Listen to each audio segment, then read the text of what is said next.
seconds. The President address makes mention of the Code of Discipline and the happy industrial relations which are developing in the country. This Code of Discipline is a very good thing, but I am sorry to say that the success claimed for it has not come as yet. The employers in the country have not accepted this code of discipline in its spirit. They have not accepted it voluntarily. They have not shown by their conduct that they understand and appreciate the spirit of the code of discipline, and something will have to be done about it. The code of discipline can bring about better harmonious relations.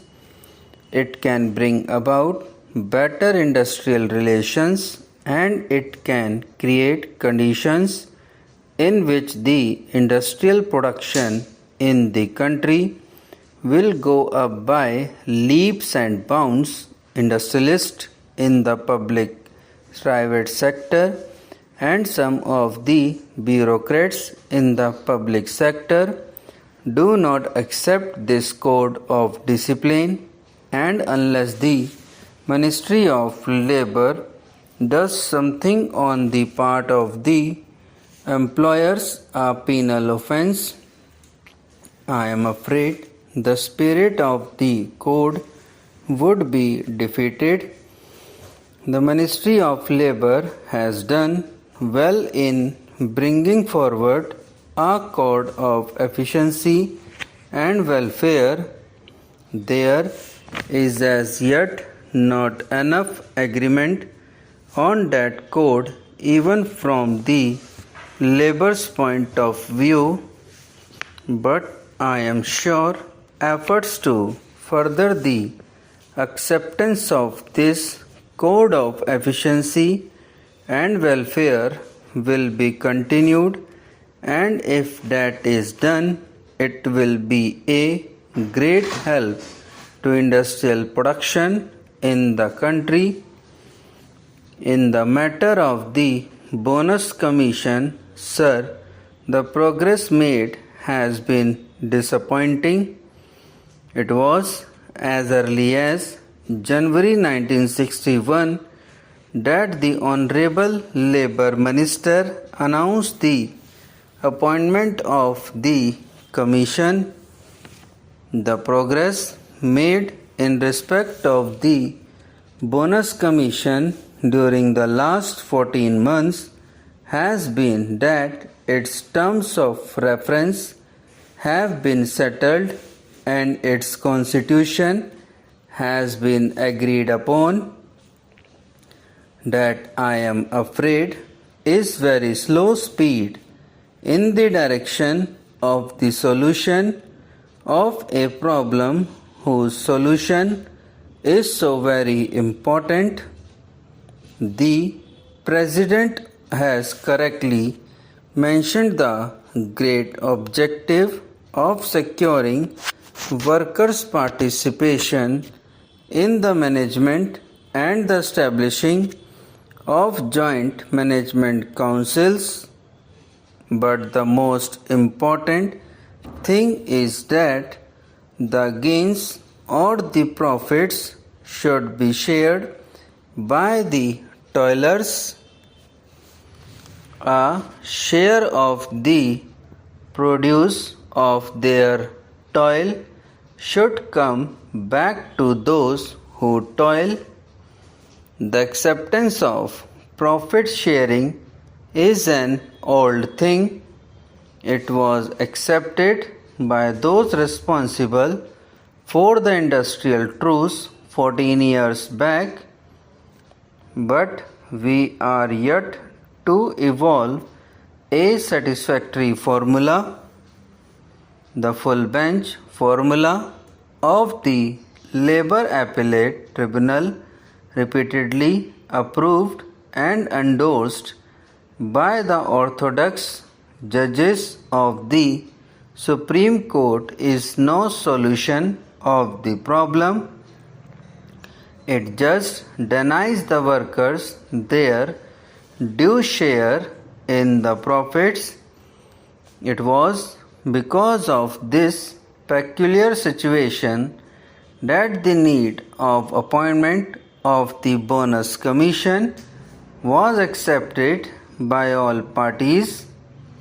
But what we now find is that it has taken them 14 months to decide the terms of reference of the commission, and I do not know when we can expect its report.